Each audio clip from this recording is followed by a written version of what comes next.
はい、どうもこんにちは、くまです。今回はですね、ダダリオのフォスファーブロンズ弦なんですけども、これの、太さによる違いをちょっと試しに弾いてみようかと思います。10の弦から11、12、13とサクッと弾いてみて、音がどれだけ違うかをちょっと試してみようかと思います。で今回もですね、音は、カメラについているガンマイクを使って、撮っております。なのでちょっとですね、周りの音が聞こえてしまう場合があるので、そこだけはご了承ください。微妙な音の違いなので、イヤホンやヘッドホンをつけて聞いてみるといいと思います。では早速弾いてみます。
はい、いかがだったでしょうか。昔は結構太ければいい音が鳴るみたいな、そんな話もあったんですけども、実際聞いてみてどうでしょうか。耳のいい人はですね、結構違いなんかはわかるかと思うんですけど、意外とですね、あんまり変わんなかったかなっていうのが僕の印象です。特にソロ弾いた時なんかはあんまり変わらないかなっていう感じですね。で、ただコードを弾いた時なんかは結構音に太い方が張りが出るかなっていう感じがあるので、そこら辺は好みで変えていくのがいいかなと思います。自分の感想としては、太い弦の方が音に張りがあるかなっていう感じで、細い弦の方は結構高音域が出てくれるかなっていう感じがあるので、どちらがいい悪いっていうよりかはもう本当好みかなっていう感じがします。あとは音以外にもですね、弾きやすさですね。やっぱり太いと弾きづらいっていうのはあるんで、細いとやっぱり全然弾きやすいです。そこもあるんで、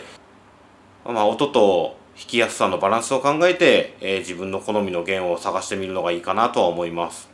一つ注意してほしいのが、太い弦ですね。やっぱ太ければ太いほど、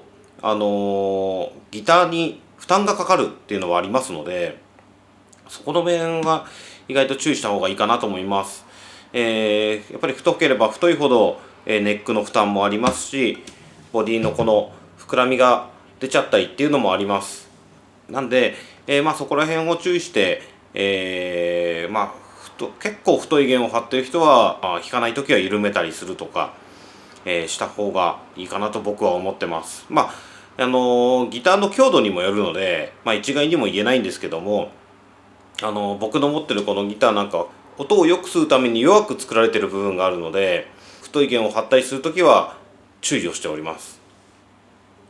弦の太さ変えてみようかなっていう思ってる人に一つ注意点ですね、お伝えして終わりにしようと思います。ネックの調整が必要な場合があります。今回ですね、毎回、弦の太さを変えるたびにですね、トラスドットを調整してネックを調整しました。やっぱり太い弦を張ると反ってきて、細い弦に変えると、